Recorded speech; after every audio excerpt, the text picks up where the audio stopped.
May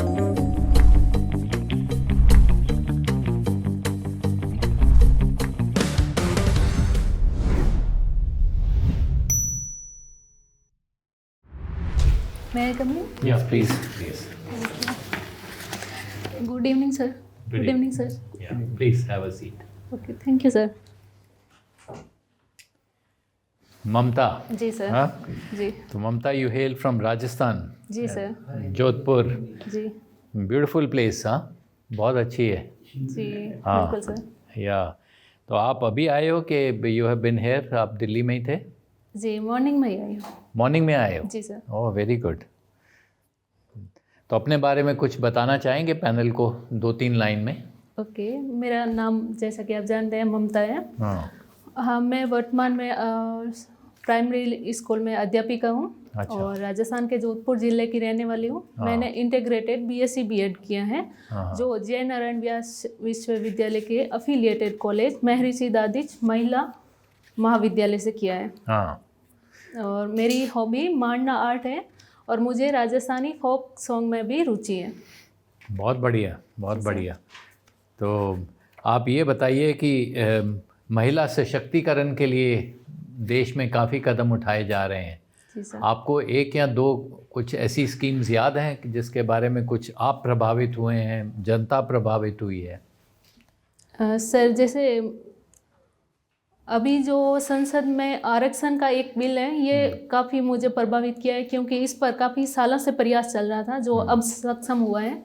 और second sir, ये जो पंचायती राज में आरक्षण दिया गया है ये भी काफ़ी रुचिकर है और इससे महिला सशक्तिकरण की दिशा में काफ़ी सुदृढ़ प्रयास हुए हैं.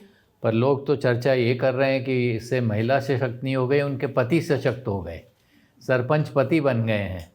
तो महिला सशक्तिकरण को तो ये लाए थे करने के लिए कि महिलाएं आगे आएंगी, पर उनके पति आगे आके सरपंच पति बन गए हैं. जी, जैसा कि सर पितृसत्तात्मक समाज है, इसमें महिलाओं के लिए स्थान बनाना थोड़ा मुश्किल तो होगा. और शुरुआत में किसी भी प्रयास के कुछ नेगेटिव इफेक्ट आते ही हैं. तो इसमें भी रहा है कि सरपंच पति जैसी अवधारणाएं आई है. लेकिन ऐसा नहीं है कि ओनली सरपंच पति ही आए हैं, काफ़ी महिलाएं भी आगे आई हैं. और जैसा कि सर अभी सोशियोलॉजिस्ट जो रिपोर्ट आई थी ऑक्सफोर्ड की, जिसमें कहा था कि जहाँ महिलाएं सरपंच है वहाँ सोशल इंफ्रास्ट्रक्चर की दिशा में काफ़ी सुदृढ़ प्रयास हुए. तो इसे सिर्फ सरपंच पति की अवधारणा मान लेना भी उचित नहीं लगता. ठीक है. अब लास्ट मेरे को ये बता दीजिए कि आप अध्यापिका हैं, प्राथमिक स्कूल में हैं क्या? जी सर. हाँ. जी तो सर. ये बताइए उसमें बच्चों के शिक्षा के स्तर में कुछ फ़र्क आया है क्या? कैसे सर? नई एजुकेशन राजनीति जो नीति आई है, शिक्षा नीति, उसके कुछ बच्चों के उत्थान के लिए उनके शिक्षा के स्तर में कुछ फ़र्क आ रहा है क्या? आपको दिखा है क्या? जी सर, अभी नई शिक्षा नीति है जिसमें फाउंडेशनल लेवल आंगनवाड़ी को भी स्कूल से कनेक्ट किया गया है. तो इससे एक फ़ायदा ये होता है कि जो पहली कक्षा में बच्चे आते हैं वो थोड़ा उनका अच्छा स्तर होता है और वो बैठना उठना पहले से सीख चुके होते हैं. फिर उनकी एक रुचि बनती है क्लास में और क्लास में इंटरेस्ट लेते हैं. और जहाँ तक 5th से फिर 6ठी क्लास में बच्चे प्रवेश करते हैं, उनका भी काफ़ी स्तर में अभी सुधार दिख रहा है. ओके. जी सर. धन्यवाद. जी. ममता जी नमस्ते. आप राजस्थान से जुड़ा है पाकिस्तान. जी सर. हाँ, सीमा भी है. जी. तो आपके क्या विचार हैं कि पाकिस्तान के साथ बातचीत शुरू करना चाहिए कि नहीं? जी सर, भारत साउथ एशिया में एक भारत लेड डेवलपमेंट और एक महत्वपूर्ण शक्ति प्राप्त करना चाहता है. और साउथ एशिया में भारत को शक्तिशाली बनने के लिए अपने पड़ोसी राष्ट्रों के साथ एक मित्रवत संबंध या शांतिपूर्ण से अस्तित्व की नीति अपनाना जरूरी है, जिसमें हालांकि पाकिस्तान के साथ अभी भी वो संबंधों में नॉर्मलिटी लाना अभी संभव नहीं लग रहा है. लेकिन हम पड़ोसी राष्ट्र होने के नाते उसको पूर्णतः नकार नहीं सकते हैं और पूर्णतः अलग भी नहीं कर सकते, न ही हमेशा के लिए हार्ड पॉलिसी अपना सकते हैं. तो सुधार तो सर किए जाने चाहिए. किस प्रकार? वो तो क्रिकेट खेलना चाहिए उनके साथ, या और किसी अजमेर शरीफ है तो वहाँ से लोग को जो आना चाहते हैं उनको अलाउ करना चाहिए. तो किस तरह से हम जी, ये कल्चरल पॉलिसी का हिस्सा हो जाते हैं. लेकिन भारत और पाकिस्तान के संबंधों की जटिलता इनके संरचनात्मक रूप से विद्यमान है. जैसे ये कश्मीर मुद्दा हो जाता है, या पाकिस्तान के जो अस्तित्व है वही भारत से प्रतिस्पर्धा पर जुड़ा हुआ है। तो ये संरचनात्मक मुद्दे धीरे धीरे सॉल्व होंगे, लेकिन इसमें कर्मगत रूप में प्रयास किए जाने की आवश्यकता है, जिसमें शुरुआत में हम क्रिकेट एवं कल्चरल पॉलिसी से शुरू कर सकते हैं, लेकिन साथ ही हमें ये भी ध्यान रखना होगा कि पाकिस्तान स्पॉन्सर्ड जो टेररिज्म है या भारत में जो ड्रग्स जैसी गतिविधियों को बढ़ावा दिया जा रहा है, उस पर भी हम पाकिस्तान पर दबाव बनाएं अलग से। अच्छा, आप बताएं, हमारे जो लैंड बॉर्डर्स हैं, जी सर, या सीमा, जैसे हमने कहा पाकिस्तान किन किन कंट्रीज़ के साथ है, गिन कर बता सकती हैं? ओके सर, ये अफगानिस्तान, चाइना, नेपाल, भूटान, म्यांमार और बांग्लादेश और पाकिस्तान। या नेपाल भी बोलिए ना, नेपाल। जी सर। या ठीक, वेरी गुड, थैंक्स। जी सर, थैंक यू। अच्छा ममता जी, जी सर। नमस्कार। जी, ये नमस्ते। आप मंडाना आर्ट कहते हैं, वो क्या है मंडाना आर्ट? जी, मांडना आर्ट एक राजस्थान की जनजातीय कला रही है जो मीणा जनजाति द्वारा आरंभ में की जाती थी, लेकिन फिर राजस्थान का जैसा कि जनजातीय कल्चर भी मॉडर्न कल्चर में मिल चुका है, और जनजाति और जो सामान्य लोग हैं उनके बीच हमेशा से आपसी सांस्कृतिक लेन देन रहा है। तो इस वजह से ये आर्ट पश्चिमी राजस्थान विशेषकर ये घर की आर्ट बन चुकी है, जो विशेष अवसरों पर जैसे दिवाली हुआ, होली हुआ, तो या इसमें क्या करते हैं? इसमें मांडना आर्ट में सर ज्यामितीय प्रतिरूपों के माध्यम से एक कलात्मक अभिव्यक्ति है ये। जैसे गणगौर के समय जो मांडने बनाए जाते हैं, या फिर घर में किसी शुभ अवसर ये पर घर के प्रवेश के लिए। दीवारों पर बनता है कि फर्श पे बनता जी है? सर, इसको फर्श पर, दीवारों पर बनाया जा सकते हैं, और अभी ऑयल पेंट से भी बनाए जाने लगे हैं। मतलब इनको सेल भी किया जा सकता है, ऑयल पेंट्स जी जी सेलेबल हैं ये? जी। और क्यों? क्या आकृतियाँ क्या रहती हैं इसमें? जी सर, ये वैसे त्रिभुज और वर्ताकार रूप में इसको ज़्यादा शुभ माना जाता है, लेकिन वर्तमान में ये एक गतिशील आर्ट का रूप ले चुका है, तो इस वजह से इसमें आकृतियाँ भी नई नई आती जा आ रही रही हैं। हैं। जी। और फोक सॉन्ग्स क्या है? ये हरियाणा और पंजाब से किस तरह से अलग है राजस्थान फोक सॉन्ग? जी, राजस्थान के जो फोक सॉन्ग्स हैं वो राजस्थान में ऐतिहासिक रूप से जो प्रचलित रही कहानियाँ हैं उन पर आधारित एवं जो राजस्थान के वर्तमान संस्कृति को प्रदर्शित कर रहे हैं, जैसे कि मुंबई ये हो जो गया। पधारो हमारे देश, जी हमारे सर। देश, ये फोक सॉन्ग्स है ना, राजस्थान का बहुत फेमस है। जी सर। कोई भी प्रोग्राम आने से इससे शुरुआत होती है, या जी सर। होटल जाते हैं उसमें तो, और वेलकम करने में भी इस गाने का संगीत बजता है। जी सर। तो ये किस राग पे आधारित है? वही फोक जी। राग है इसका? ये मांड शैली है, जो राजस्थान के जैसलमेर साइड में रहने वाले मंगलियार जाति से बिलोंग करती हैं गायिका अला जिलाई बाई, उनके द्वारा सर्वप्रथम इसको गाया गया था। अच्छा अच्छा जी, और ये वर्तमान में राजस्थान के जो टूरिज्म सेक्टर है उसका एक मेन लोगो भी बन चुके हैं, जिसके अच्छा। माध्यम से इस तो लेकिन ये मीराबाई तो राजस्थान से ही बिलोंग करती थी ना, जी सर। उनका सॉन्ग्स तो ऑलमोस्ट लुप्त हो चुका है, वहाँ तो ज़्यादा नहीं है यूज़ में। जैसे कोई भी हिस्टोरिकल पर्सपेक्टिव में जो उतनी बड़ी वो वहाँ की ये फेमस हैं और भक्ति और इसमें उनका नाम है, लेकिन राजस्थान के सॉन्ग्स में उनका स्थान ज़्यादा नहीं देखते हम लोग। जी, मीराबाई भक्ति गायिका रही हैं और मेड़ता मीराबाई के लिए फेमस है राजस्थान में। हालांकि उनके सॉन्ग्स इतने प्रचलित नहीं हुए, उनके सॉन्ग्स भक्ति पर आधारित हैं और ये राजस्थानी और ब्रज भाषा मिश्रित है, लेकिन इनमें वर्तमान में प्रयास हो रहा है कि मीराबाई के जो सॉन्ग्स हैं उनको ये लोक गायन के माध्यम से अभी प्रकाश में लाया जा रहा है। प्रकाश में लाया जा रहा है। जी सर। अच्छा, एक अंतिम क्वेश्चन मैं पूछूंगा। वहाँ राजस्थान एक बीमारू स्टेट है, आपको पता होगा, तो वहाँ लड़कियों की, औरतों की हालत अभी भी उतनी नहीं सुधरी है कंपेयर टू दूसरे स्टेट। जैसे एजुकेशन में हुआ, एज ऑफ मैरिज में हुआ, वो किस वजह से? क्यों स्टेट गवर्नमेंट इस पर ध्यान नहीं दे रही, या लोग ही नहीं चाहते हैं? जी, स्टेट गवर्नमेंट वैसे प्रयास कुछ सीमा तक कर रही है, लेकिन ये जो परिवर्तन है जैसे महिलाओं की दशा में, ये एक व्यापक सामाजिक जो सोच है उसमें परिवर्तन मांगता है। और जहाँ तक लिटरेसी रेट है वुमन में, तो वो 52% ही है। इस कारण कहीं ना कहीं जो महिलाएं हैं वो उतनी आगे नहीं है कि आप तो स्कूल शिक्षिका हैं, आपने मतलब वर्किंग इनसाइड द सिस्टम, आपको क्या फील हो रहा है, किस लिए इसमें प्रॉब्लम है, परेशानी है?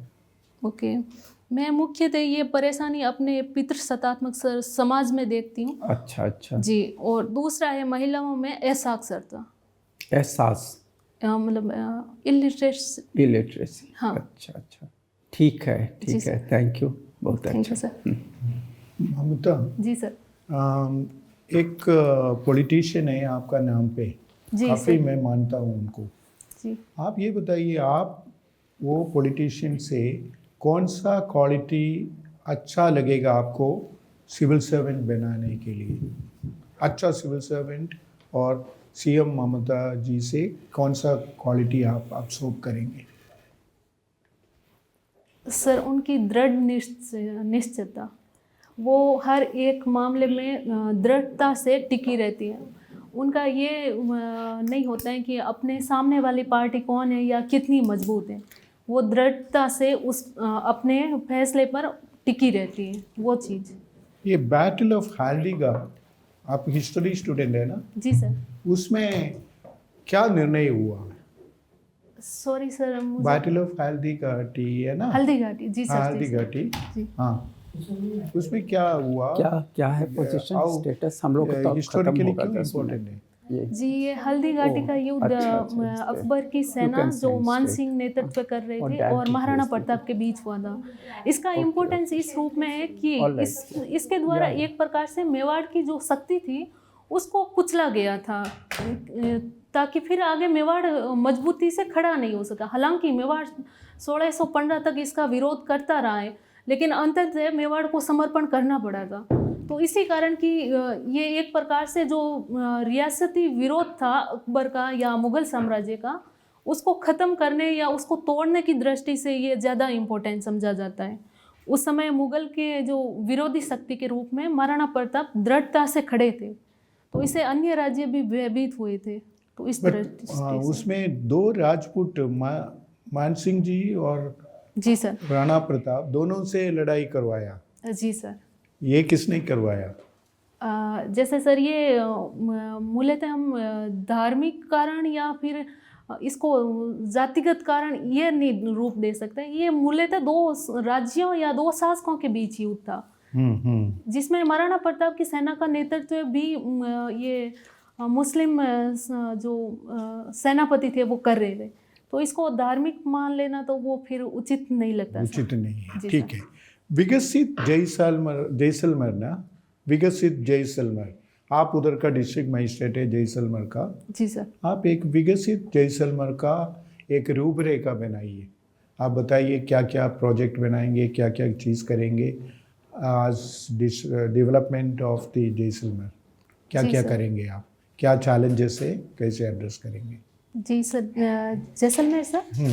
ओके सर, जैसलमेर मूलतः एक मरुस्थलीय क्षेत्र में आता है जहाँ वर्षा की मात्रा कम है, लेकिन जैसलमेर की मजबूती है इसका टूरिज्म, और दूसरा है इसका जो सोलार एनर्जी है और जो विंड एनर्जी है, ये इसकी दो मजबूती है।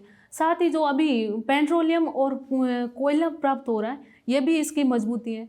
तो जैसलमेर के लिए सर एक टूरिज्म को बढ़ावा देना, दूसरा उसके इंडस्ट्रियल डेवलपमेंट, और तीसरा सर स्किल डेवलपमेंट जो लोग हैं उनकी, और चौथा सर इसमें इकोनॉमिक विकास के लिए जो ये पशुधन है इन पर फोकस किया जा सकता है।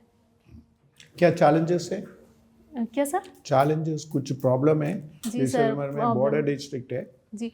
जैसलमेर में एक तो वाटर की कमी है, और दूसरा वो इंफ्रास्ट्रक्चरल इतना कनेक्टिविटी नहीं है, तो ये इसके इंडस्ट्रियल विकास में बाधाएं उत्पन्न कर रहा है। जी सर। जी, thank you sir. Mamta, Rajasthan में जो इससे पहले सरकार थी काफ़ी अच्छी अच्छी नीतियाँ लेके आए, जन सूचना पोर्टल लेके आए, या फिर right to health care services act लेके आए, उसके बावजूद भी वो सरकार वहाँ पे हार गई, उस पॉलिटिकल पार्टी की सरकार। ऐसा क्यों? जी सर, राजस्थान में जनरली 1998 के बाद से ऐसा रहा है कि हर 5 साल बाद लगभग सरकार बदल रही है, तो कुछ सरकार की पॉलिसीज होती हैं जो जनता को पसंद नहीं आती हैं, जबकि कुछ पॉलिसीज अच्छी होते हुए भी वो जनता में पहुंच नहीं बना पाती हैं। तो राजस्थान में जनरली ऐसा माना जाता है कि जो पॉलिटिक्स है वो ब्लॉक लेवल और ग्रामीण लेवल पर ज़्यादा मजबूत है। इस कारण जब सरकार की कोई भी पॉलिसी जनता को पसंद नहीं आती है तो वो ग्राउंड लेवल से उसका विरोध होता है, तो दूसरी अच्छी पॉलिसी उसका स्थान नहीं ले पाती है। इस कारण अच्छी पॉलिसीज भी पिछड़ जाती हैं।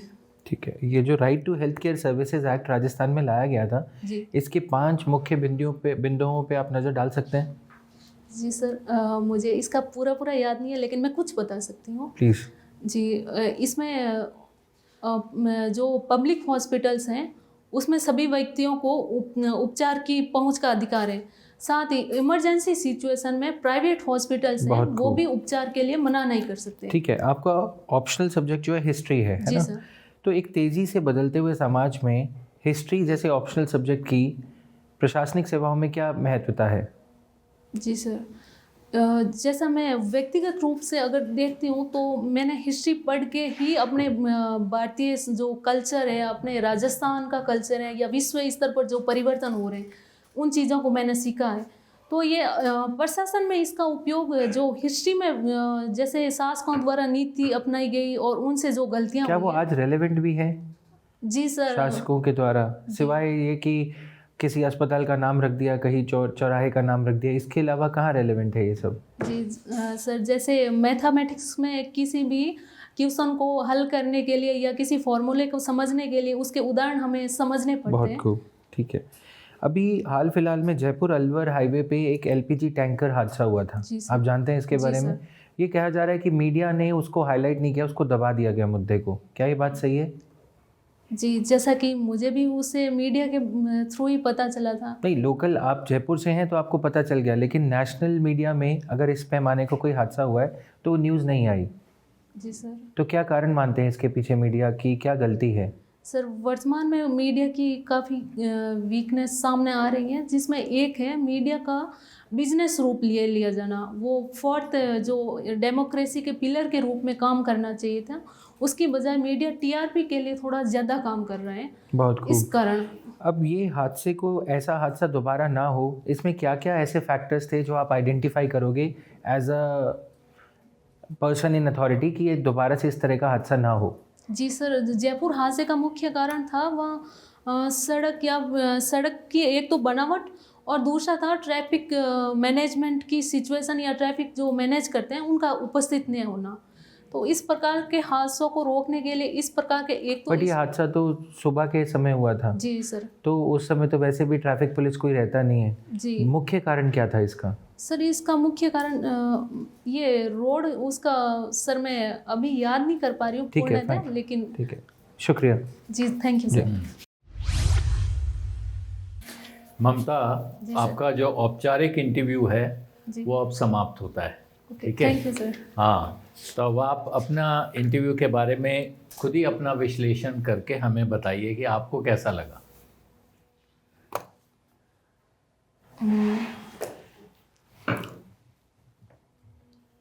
थोड़े मुझे इंस्टेंटली कुछ कम पॉइंट याद आ रहे थे, मुझे लगता है और थोड़े लाने चाहिए, थोड़ा क्वालिटी मेंटेन करना चाहिए।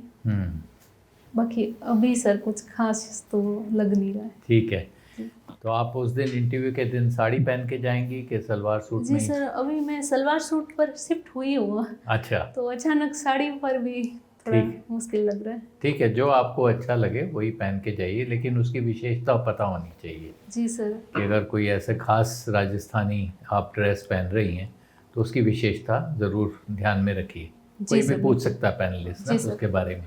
बाकी आपका इंटरव्यू बहुत अच्छा आपने दिया, आपके विचार बड़े स्पष्ट तरीके से आप रखती हैं, कॉन्फिडेंट हैं। आपको जो जानकारी, काफ़ी अच्छी जानकारी है, ग्रास रूट लेवल की भी बहुत अच्छी जानकारी है। तो इसलिए हम तो सोचते हैं कि इस तरह से अगर आप चलती रहेंगी तो आपका सिलेक्शन अवश्य होगा, ऐसी कोई दिक्कत नहीं आएगी। थोड़ी सी चीज़ों पे आप ध्यान दीजिएगा। एक तो अभी देखिए 20 जनवरी को डोनाल्ड ट्रंप अपना कार्यभार ग्रहण करेंगे अमेरिका में। आपने चॉइस दी हुई है ना अपनी फॉरेन सर्विस की भी, तो आप तो डिप्लोमेट बनेंगी। तो डिप्लोमेट बनेंगी तो आपको पता होना चाहिए कि पूरे देश विदेश में क्या क्या गतिविधियां हो रही हैं। तो उसके बारे में थोड़ी जानकारी लीजिए कि इजराइल हमास का क्या चल रहा है। आप पेपर कौन कौन से पढ़ती हैं न्यूज़पेपर? मैं इंडियन एक्सप्रेस पढ़ती हूँ। इंडियन एक्सप्रेस पढ़ती हूँ। हाँ। उसके साथ साथ कोई और भी पढ़ती हैं क्या? नहीं, मैं इंडियन तो अगर कोई इकोनॉमिक न्यूज़पेपर मिले तो थोड़ा देख लीजिएगा, हेडलाइंस कम से कम। इकोनॉमी और ये आईआर मेरी विशेष रुचि है सर। हाँ, तो फिर तो बढ़िया है, आपको तो पता ही होगा फिर तो वो थोड़ा सा बस उसका ब्रश अप करते रहिए। डेली आप देखते रहेंगे, थोड़ा एक आध 1.5 घंटा लगाइए उसके ऊपर। तो कोई अच्छे आइटम्स हों तो पढ़ लीजिए। प्रधानमंत्री कई स्कीम्स लॉन्च कर रहे हैं, जैसे अभी सोनमर्ग में उन्होंने टनल लॉन्च की। तो इस प्रकार से आपको मतलब डे टू डे जो जो चीज़ें हो रही हैं, अनफोल्ड हो रही हैं, उसके बारे में जानकारी होनी चाहिए। फिर ये जो विमेन सेंट्रिक स्कीम है महिलाओं की, उसके 2-3 स्कीम्स के बारे में तो आप अच्छी जानकारी उसके आंकड़ों सहित वो ध्यान में रखिए। वैसे आपको मालूम है, आप अच्छा बोलती भी हैं, पर उसके दोनों पहलू आपके पास होने चाहिए, प्रो में भी एंटी में भी, कि क्या आप सोचती हैं कि और क्या करना चाहिए।